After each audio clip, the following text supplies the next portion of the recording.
बिस्मिल्लाहिर्रहमानिर्रहीम, अस्सलाम वालेकुम। आज का हमारा चैप्टर है फाउंडेशंस ऑफ प्लानिंग। ठीक है, मैनेजर्स प्लान क्यों करते हैं? सबसे पहले क्या है, प्लानिंग ही हमें पूरी डायरेक्शन प्रोवाइड करती है। आइदर कंपनी सक्सेसफुल हो रही है या फिर फेलियर पे जा रही है, या हमारा पहला फेज प्लानिंग ही डिसाइड कर रहा होता है। जितनी अच्छी प्लानिंग होगी उतने ही अच्छे हमारे चांसेस बन जाते हैं कि हम लोग सक्सेस की तरफ जाएं, और प्लानिंग जितनी बेकार होगी उतने हमारे चांसेस होते हैं हम लोग फेलियर की तरफ जाते हैं। इसीलिए क्या है, मैनेजर्स, अच्छा यहाँ पे पढ़ते हैं, managers spend a lot of time in planning their job assignment project due to following reasons. ये चार मेन रीजंस है प्लानिंग के। Planning provides direction. सबसे पहले डायरेक्शंस प्रोवाइड कर रहा है कि हम लोग कौन सी डायरेक्शन में कंपनी को लेके जाना है हमने, तो डायरेक्शंस को प्रोवाइड कर रहा है प्लानिंग। प्लानिंग रिड्यूस अनसर्टेनिटी, कोई अनसर्टेन सिचुएशन ना आ जाए कि हमने तो इस बारे में सोचा नहीं था। जितनी अच्छी प्लानिंग होगी उसमें हम लोग अनसर्टेन सिचुएशंस को सोचते हैं, उसको कोप अप करने के तरीके सोच रहे होते हैं। तो प्लानिंग क्या करता है, रिड्यूस अनसर्टेनिटी को भी रिड्यूस कर रहा होता है। Planning minimises waste and redundancy. वो वेस्ट, आपके पास रिसोर्सेज वेस्ट ना हो, आप चाहे वो मटेरियल रिसोर्स हो या फिर आपके पास ह्यूमन रिसोर्स हो, टाइम इज ऑल्सो रिसोर्स, ये सारी चीजें हमारे पास वेस्ट ना हो। तो प्लानिंग ही हमारे पास इन चीजों को वेस्ट होने से बचा रही होती है। It encourage goal and standard to facilitate controlling. Controlling के प्रोसेस को भी बेहतर बनाने के लिए प्लानिंग ही काम कर रही होती है। इन शॉर्ट प्लानिंग फाउंडेशन है। ठीक है, फाउंडेशन बाकी सारे मैनेजमेंट फंक्शंस को डायरेक्शंस प्रोवाइड कर रहे होता है। ठीक है, पर प्लानिंग एंड परफॉर्मेंस, देखिए प्लानिंग जितनी अच्छी होगी उतनी हमारी परफॉर्मेंस अच्छी होगी, जितनी परफॉर्मेंस अच्छी होगी उतनी हमारी प्रोडक्टिविटी अच्छी होगी। ठीक है, जितनी प्रोडक्टिविटी अच्छी होगी उतना हमारे पास प्रॉफिट अच्छा आएगा। प्रॉफिट अच्छा आएगा इसका मतलब है हम लोग सक्सेस की तरफ जा रहे हैं। ये इन शॉर्ट आपके पास generally there is the positive. इसका मतलब ये हुआ ना, हमारे पास प्लानिंग जितनी अच्छी उतनी अच्छी हमारे पास परफॉर्मेंस होगी। इसका मतलब है planning is directly proportional to performance. Okay, generally there is a positive relationship between the two. Planning has been achieved better performance. Managers who plan are expected to receive better result than the one who do not plan. Manager जो plan करते हैं पहले हर situations के बारे में सोचते हैं, directions के बारे में सोचते हैं, उनके चांसेस एक्सपेक्टेशन जो सक्सेस है वो ज्यादा बढ़ जाती है। Okay, formal planning associated with financial positive financial gain. यहाँ पे जो मैं बात कर रहा था कि जितनी हमारे पास प्लानिंग अच्छी होती है उतनी हमारे पास अल्टीमेटली प्रॉफिट्स अच्छे होते हैं, हायर प्रॉफिट्स होते हैं, हायर रिटर्न आते हैं on assets etcetera. There is an effect of time frame on planning. Timely planning is always better than delayed planning. देखिए हमेशा शुरू बोलते हैं शुरू में प्लानिंग करनी चाहिए, टाइमली प्लानिंग करनी चाहिए। बाद में ना सोचो यार ये हमने क्या कर दिया, उसके बाद आप दोबारा देर से प्लानिंग स्टार्ट करो। That is always better to plan timely. Okay, goals and plans. Planning is often called as the primary management. जो आपको पहले बोला था सबसे बेहतरीन जो प्राइमरी फंक्शन है मैनेजमेंट का वो आपको प्लानिंग है।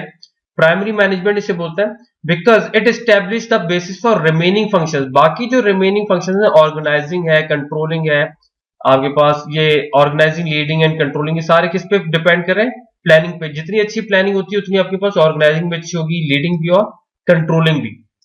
Planning involves two important aspects. दो इंपॉर्टेंट एस्पेक्ट्स कौन कौन से, गोल्स और प्लान्स। गोल्स होता है आपके objectives, these are the desired outcomes और targets that are expected to be achieved. हम लोग बनाते हैं ना गोल्स और ऑब्जेक्टिव्स बनाते हैं कि हमने ये काम करना है, उसके बाद ये करना है, वो करना है। प्लानिंग क्या है, plans plans are the documents, याद रखिएगा, documents that outline how goals are going to be met. हमारे पास ये क्या है, प्लानिंग क्या है, एक डॉक्यूमेंट है जो हमें ये बताती है हमारे गोल्स, जो ऑब्जेक्टिव्स हमने ऊपर सेट किए हैं उनको किस तरह अचीव करना है। They usually includes resource allocation, कौन कौन से डिपार्टमेंट में कौन सी रिसोर्सेज जरूरत है, कितनी मैन पावर की जरूरत है, शेड्यूल्स, ठीक है, and other necessary actions required to be taken to achieve the goals. Types of goals क्या है, देयर आर, अच्छा दो टाइप्स ऑफ गोल्स हमारे पास होते हैं, पहले ये देख लें।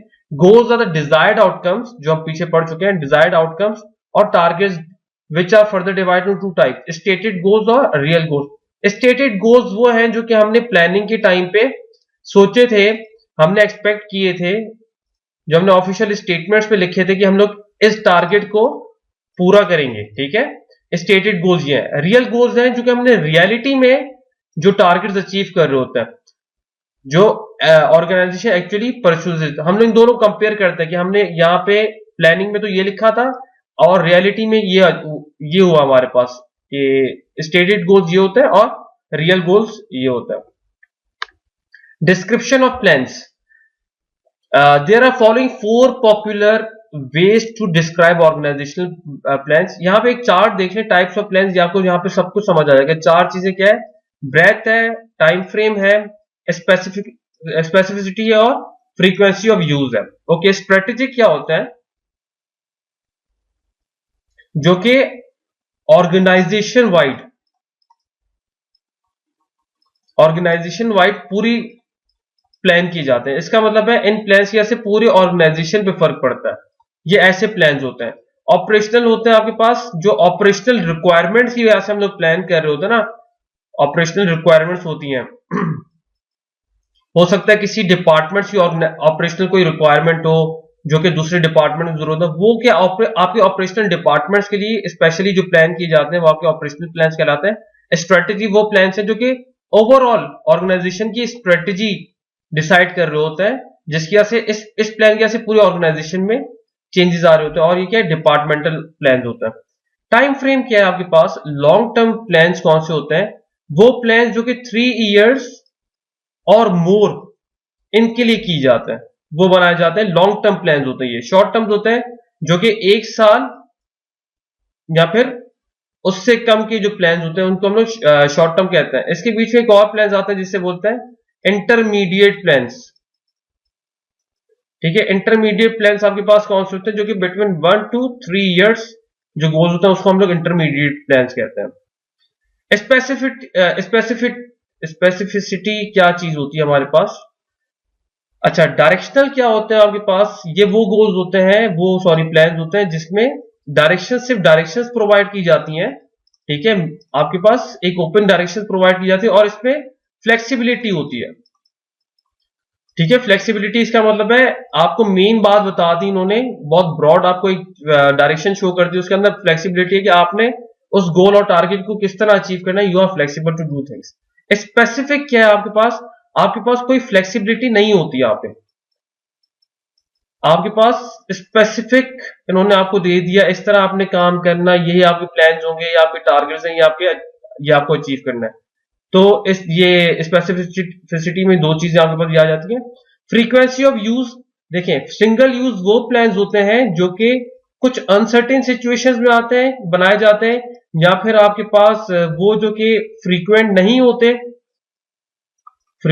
अपीयरिंग नहीं होते, जो कि कोई खास कंडीशन, मतलब यूनिक कंडीशंस में आप जब प्लान बना रहे होते हैं, स्पेसिफिक वन टाइम यूज होते हैं। बेसिकली वन टाइम किसी स्पेसिफिक सिचुएशन में इस्तेमाल होते हैं, उसे हम लोग सिंगल यूज प्लान कहते हैं। और स्टैंडिंग ये होता है आपके पास जो कि रिपीटिंग टास्क होते हैं या रिपीटिंग गोल्स होते हैं, जिनमें ऑर्गेनाइजेशंस को पता होता है कि किस तरह काम करना है। तो ये होता है आपके पास रिपीटिंग प्लान होते हैं, स्टैंडिंग प्लान्स।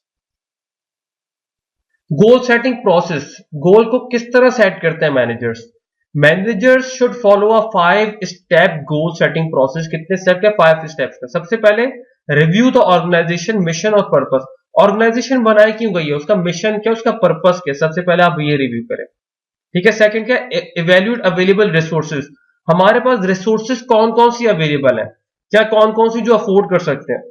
थर्ड क्या है, डिटरमाइन गोल्स इंडिविजुअली, या तो आप इंडिविजुअली गोल्स को डिटरमाइन करें या फिर दूसरों से इनपुट लें, ठीक है। फोर्थ है, राइट डाउन द गोल्स, आप जो गोल्स आप बना रहे हैं, जो टारगेट सेट कर रहे हैं, उनको आप राइट डाउन करें स्टेटमेंट में और कम्युनिकेट करें, जिनको ये बात पता होनी चाहिए कि हमारे क्या टारगेट्स हैं, ठीक है। आप उन सबको ये बात अपनी गोल्स पहुंचाएं और उनको बताएं कि हमारे ऑर्गेनाइजेशन में मकसद क्या है और ये गोल्स क्यों अचीव करना जरूरी है।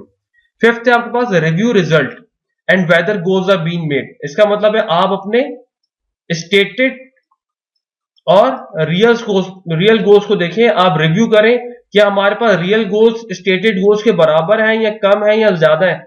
यहां पे आपको रिव्यू करना पड़ता है कि फिर आपको आपको अगर कोई चीज है यहाँ पे एम्बिग्युइटी होती है तो हमें दोबारा प्लानिंग स्टेज पे जाके चीजें दोबारा देखनी होती हैं, रिवाइज करनी होती हैं।